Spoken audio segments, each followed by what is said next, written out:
Good evening, folks. Just wanted to take a few moments here to, before we get started with the rest of this particular one, to let you know that after part 14, we're going to be going in a new direction on part 15.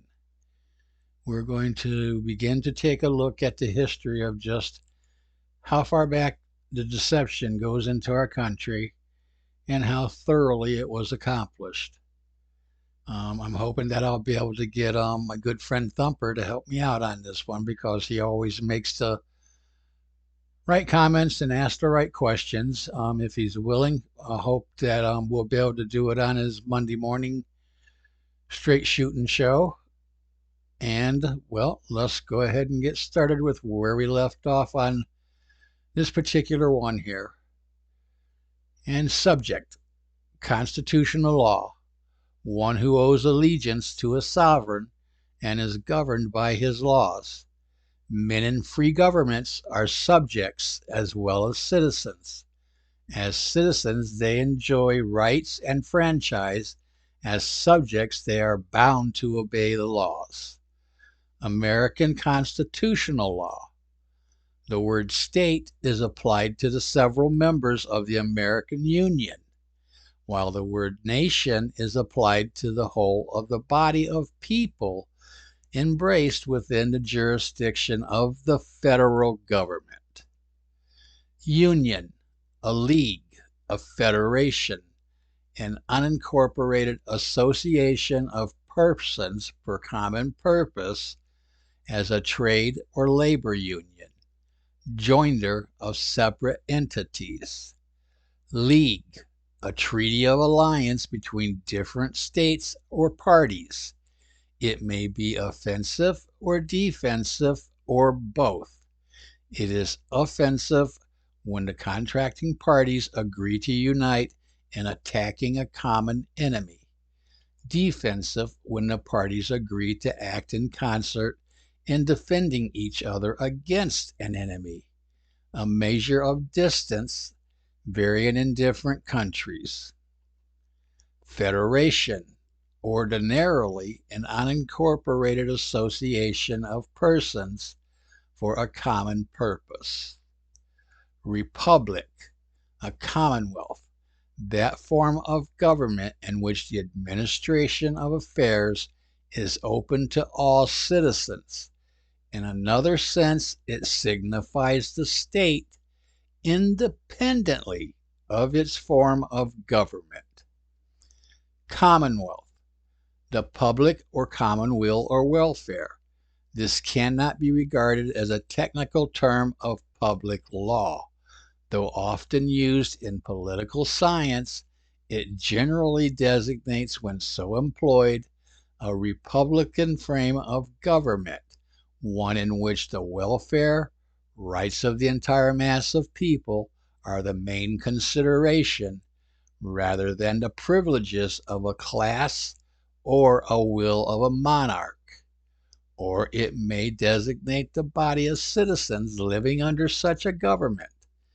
Sometimes it may denote a corporate entity or government of a jural society or state, possessing powers of self-government in respect of its immediate concerns, but forming an integral part of the larger government or nation.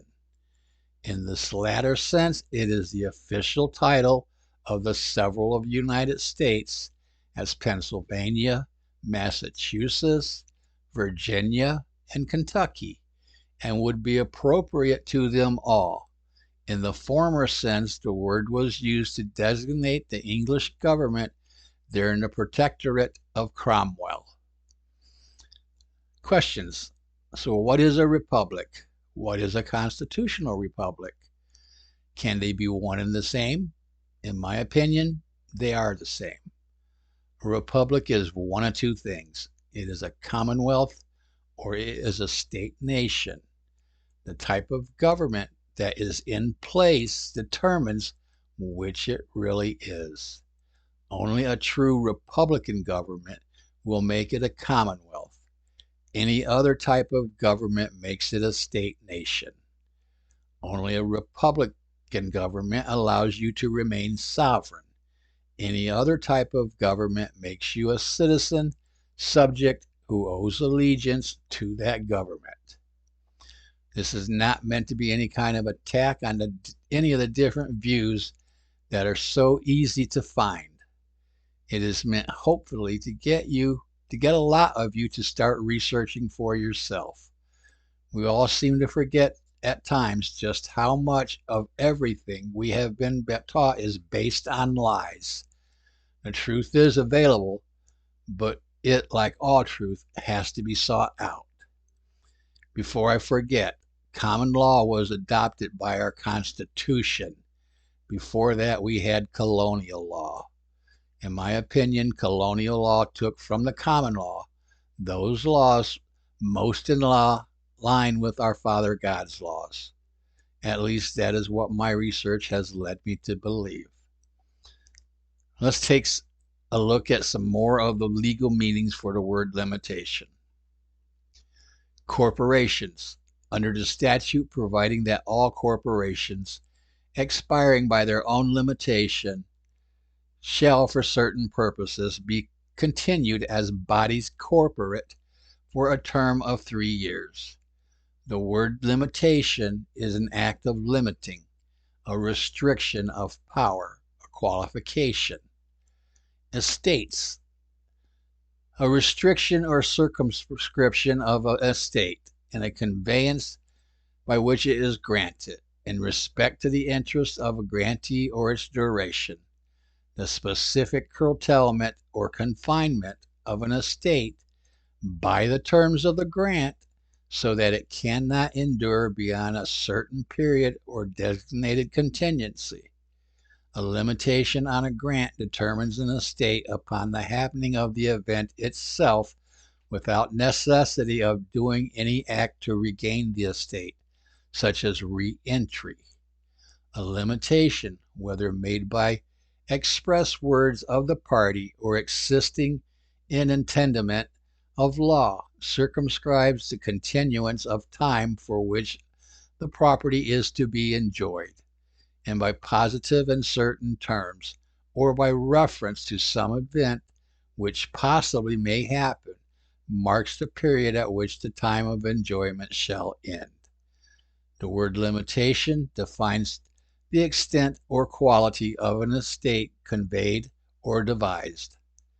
Collateral limitation, one which gives an interest in an estate for a specific period, but makes the right of enjoyment to depend on some collateral event, as an estate to A till B shall go to Rome.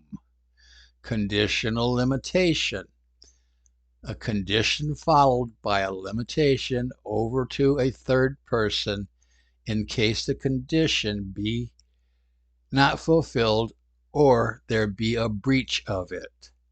A conditional limitation is where an estate is so expressly defined and limited by the words of its creation that it cannot endure for any longer than till the contingency happens, upon which the estate is to fail. Between conditional limitations and estate, depending on conditions subsequent, there is this difference, that in the former the estate determines as soon as contingency happens, but in the latter it endures until the grantor or his heirs take advantage of the breach. Contingent limitation, when a remainder in fee is limited upon any estate which would by common law be adjudged a fee-tail, such a remainder is valid as a contingent limitation upon a fee, and vests possession on the death of the first taker without issue, living at the time of his death. Limitation in law. A limitation in law or an estate limited is an estate to be holden only during the continuance of the condition under which it was granted, upon the determination of which the estate vests immediately in him, in expectancy. Limitation over. This term includes any estate in the same property created or contemplated by conveyance to be enjoyed after the first estate granted expires or is exhausted. Thus, in a gift to A for life, with remainder to heirs of his body, the remainder is a limitation over to such heirs. Limitation title, full title, precluding claims. Special limitation, a qualification serving to mark out the bounds of an estate so as to determine ipso facto in a given event, without action, entry, or claim, before it would or might otherwise expire by force of or according to the general limitation. Title by limitation, a prescriptive title, one which is indefensible because of the expiration of the time prescribed by the statute of limitations for the bringing of actions to test or defeat it. Words of limitation. In a conveyance of will, words which have the effect of marking the duration of an estate are termed words of limitation.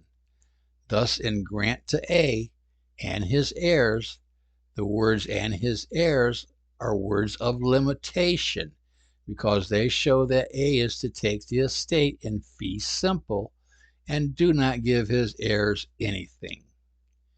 Limitation of actions. The term limitation means the time at the end of which no action at law or suit in equity can be maintained.